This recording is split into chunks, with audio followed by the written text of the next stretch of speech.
Hey guys, my name is Gerald, and I think it's about time that I actually made this video. But before I do or say anything, I want you to know this.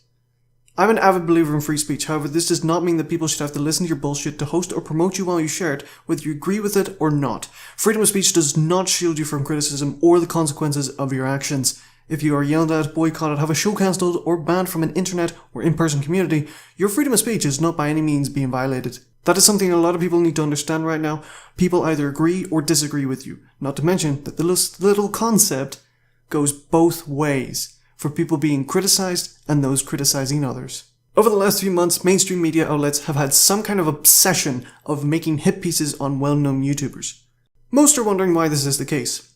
Are the people in question actual racists or Nazi or an ISIS supporters? Are the people being targeted because of the religious, sexual, or even political beliefs? Or is the mainstream media simply trying their hardest to be relevant so that they don't go out of business? I think we all know the answer to that. In response to all these hit pieces that the media outlets have done, YouTube has taken quite a few steps in order to save their hides from completely censoring entire channels using YouTube restricted mode, which again I shall state is an optional mode unless you are not signed in. And then it is kind of mandatory, which is kind of bad if you really think about it, but we've already spoken about this. The main reasons for this is due to several media outlets going directly to the sponsors of YouTube itself and telling them that their videos were on either racist or sexist or extremist videos. Now bear in mind that the word extremist here isn't exactly what you may think. Yes, there are ISIS recruitment videos and propaganda and the like on YouTube, and to be fair, if YouTube really cared about sponsorship safety, then they should really remove those videos. Yet, I don't see that happening quite as fast as it should, considering the fact they seem to be removing videos off big YouTubers more quickly than those videos, but that's a topic for another day, isn't it? But I digress. The word extremist videos that has been used is not in the context that you might think. For an example, one of the contexts that they've used is the example of that Slingshot channel guy, JoergSprave.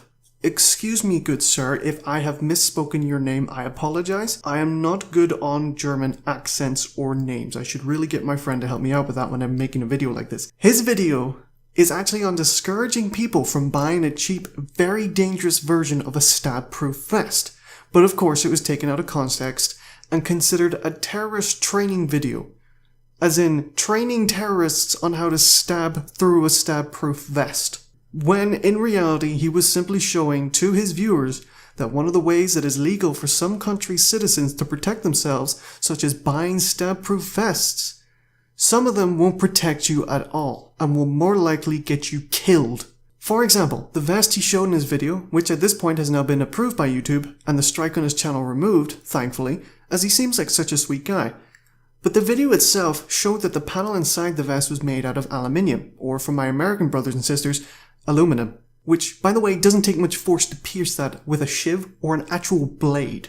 If anything, his video was a video to deter people from buying unsafe equipment. Some news organizations have claimed that the vests in questions were the same kind of equipment that were given to the police during the time of the London attack. The attack of which PC Keith Palmer was stabbed to death. If anything, the media outlets are using the deaths of the citizens of their own countries and their own police force for profit. And it truly disgusts me. It truly does. Just to clarify as well, the actual stab-proof vests that the United Kingdom or the British police use is much significantly better and made out of things like Kevlar and ceramics. Well, I'm not sure if ceramics, I think that's bulletproof vests, but you get what I mean. But they're much better quality than the crappy $60 thing that the Slingshot channel reviewed. And that's something you kind of need to focus on here. If anything, if, like your man said in his video, it's very cheap, and of course it's lightweight, but you know, if they would have taken like 3 or 5 millimeter polycarbonate, then it would have worked. This is nonsense. The same vest that the policeman in the Westminster assault wore, which I don't think so. I hope they didn't. I hope Her Majesty isn't giving out crap like that to their finest cops. You know, because consider that most of them aren't even armed. They have no gun. You know, they just have a club or something. You know, but if they're outfitted with this, then that is a scandal, and that should have been reported in that tabloid, not my review that simply showed that this is useless. And that in itself, I think, is an insult to the police and the actual government of how they equipped their own people, their own security, their own police force. I don't really know how to to go past that little section, as that bit was a little bit dark, but just bear with me for the rest of the video. Then of course you have the mainstream media attacking people like Felix Schellberg and Ethan and Gila. Now, everyone knows about the PewDiePie thing, but what about the Ethan and Gila shebang? You know, that whole thing. Ethan, or H3H3, made a video claiming that the Wall Street Journal faked screenshots and sent them to companies that were advertising on YouTube, and stating that they were on racist videos. There was still a lot of debate on whether that was true or not. However, Ethan believed that some of the statements he made was wrong and decided to take down a video and do some further investigation. Now, he made a video stating that everything he just said and that he believed it required further investigation, and apologized to his viewers for jumping the gun without getting all of the facts. He made an assumption and he apologized for it. That's a very key thing to remember here. He apologized to his viewers and said he was going to try and do better. Now, this is before any of the mainstream media decided to jump on his back about it. Upon further investigation, we realized that that video was actually claimed, which threw too much doubt into our theory, and we felt it was our responsibility to make a correction and tell you guys of that mistake and to take down the video. He took the opportunity to first off apologize and also remove the video as soon as he learned that some of the statements could be wrong. As soon as he released that video, another media outlet jumped on this and made a hit piece on H3H3 claiming that he had, quote-unquote, played himself, when in reality, H3H3 was owning up to his mistakes and did not want to spread a false narrative, unlike that of many of the mainstream media outlets. Even more surprising than that, the fact that mainstream media can't admit to their own mistakes, and when they do, it has to be forced out of them, instead of them honestly wanting to come out and be better journalists. Now, bear in mind, Ethan isn't necessarily a journalist by any regard. He's a YouTuber who comments on social problems and platforms. That's a bit... When you have a YouTuber like that who has more journalistic integrity than an actual news organization, that's how you know you done played yourself, news, okay? If anything, yous have done played yourselves, but whatever. But what concerns me more about that is that underneath the articles that they had written, some of the comments there, some of the comments were more cancerous than that of seriously cancerous YouTube videos. And that's impressive. Like, that's an achievement all on its own. But what concerns me most of all, is that there are people who genuinely believe the articles on mainstream media outlets as gospel truth, rather than to take the time to do the research themselves. I have seen comments literally stating and reaffirming that Felix is racist, and that YouTubers are quote-unquote bigoted assholes for blaming the Wall Street Journal for their articles.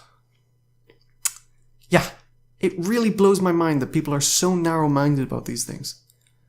Like I said, when a simple YouTuber has more journalistic integrity than that of an entire news outlet, you kinda know something's wrong. And let's not start on the whole fact that these writers of these so-called hit pieces have some really shady articles of their own doing. For example, the guy who did the article on Jorg previously made an article about himself where he snuck knives onto an airplane, getting them through security. Now, this is the guy who said, you know, Jorg is teaching terrorists how to stab through stab-proof vests, when in reality, this dude made an article on how to get knives onto a bloody airplane. So yeah, real beautiful work, mate. You know, keep it up. Oh god. I honestly don't know at this point. I really don't. If anyone wants to look back at the whole Ben Fritz thing, I think everyone knows about this already.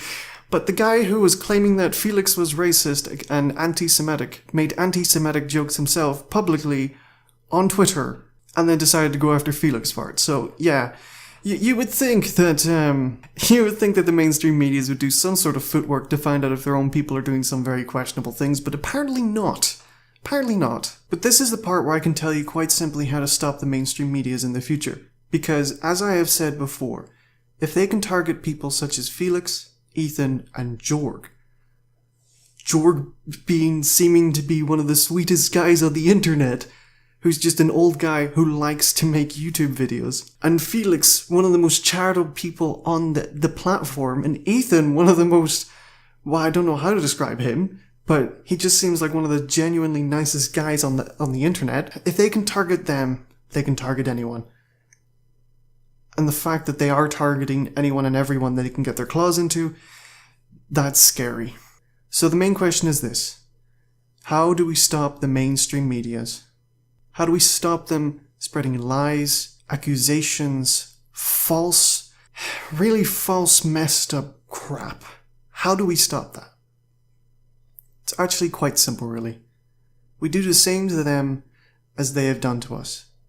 Now, I'm not saying go off and tell them they're racist and stuff, because there's no point in name calling.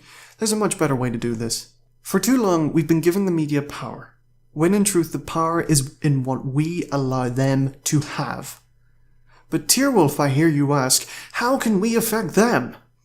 Well, as a dear YouTuber who I quite respect and love has stated before, Philip D. Franco, he said if you want to affect a company, you have to affect their wallet. And that's what we do.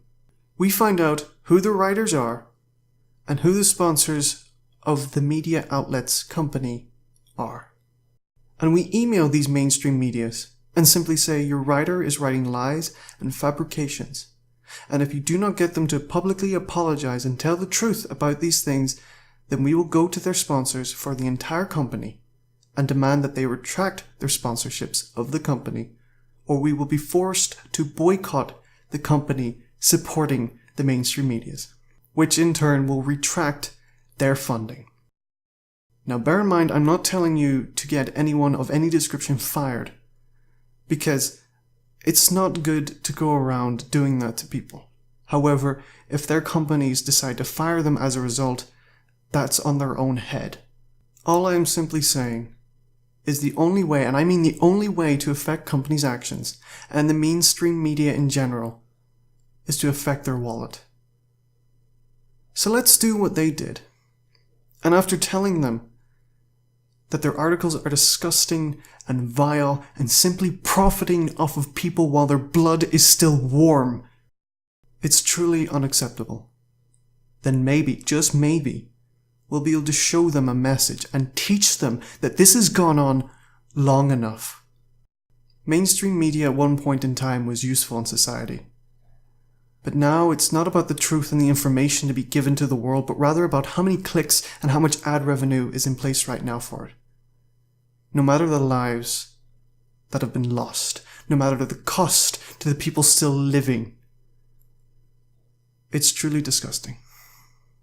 And it's affecting lives and families and culture in general. And this needs to end. We need to act. Off on a little rant, off on a little tangent. I really hope I haven't depressed anyone.